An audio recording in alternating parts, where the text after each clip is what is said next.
In today's video, I'm going to teach you how to add tasks in Zoho projects. By the end, you'll be comfortable creating a well-documented task, assigning it to the right person, and setting all the key details so your project stays on track. Start by heading to the Zoho projects homepage and sign in if you aren't already. From here, look for the projects area in the main navigation. Click Projects to open your list of active and archived projects. If you're part of multiple portals or workspaces, make sure you're in the correct one so you see the right projects. Find the project where you want to create a task. Hover over the project tile or row to reveal the available actions, then select Access Project to enter that project's workspace. You'll land on the project dashboard or a default view, and from there, navigate to the Tasks module if it's not already visible. Now click Add Task. This opens the task creation panel or a form where you'll fill in the details. Start with the task name field.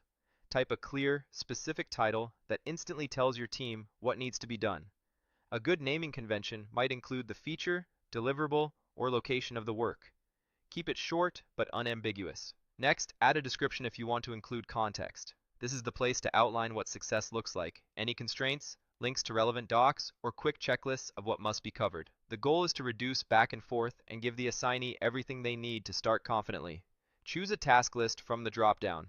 Task lists help you group related work by phase, component, or team responsibility, so your board and reports stay tidy. Pick the list that matches where this task belongs in your project's structure. Move to the Task Information section. This panel brings together the core settings that control ownership, timing, priority, organization, and reporting.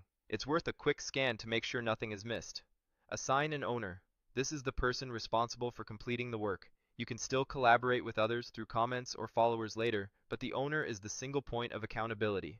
If your team uses workload balancing, consider current capacity when you choose the owner. Set the start date. Pick the day the work should begin, taking into account any dependencies, availability, or kickoff meetings. Then set the due date. Choose a realistic deadline that aligns with milestones and allows for review time if needed. Clear dates make scheduling and reminders work properly across the project. Set the priority. Use the available levels, typically low, medium, or high, to reflect urgency and impact. Consistent use of priority helps your team triage work during stand-ups and in dashboards. Add tags if your team uses them. Tags are flexible labels that make it easier to filter and find tasks later. For example, labeling by platform, client, or sprint. Keep tag names consistent to avoid duplicates that mean the same thing. Configure a reminder. A reminder ensures you and the owner don't lose sight of the deadline. Choose when the alert should trigger, on the due date, a day before, or at a custom interval, so it supports your workflow without creating noise. Select the billing type if your project tracks time against budgets. Choose whether the task is billable or non-billable based on your engagement. Getting this right up front helps your reports and invoices stay accurate. Choose the associated team if your organization groups users by department or squad.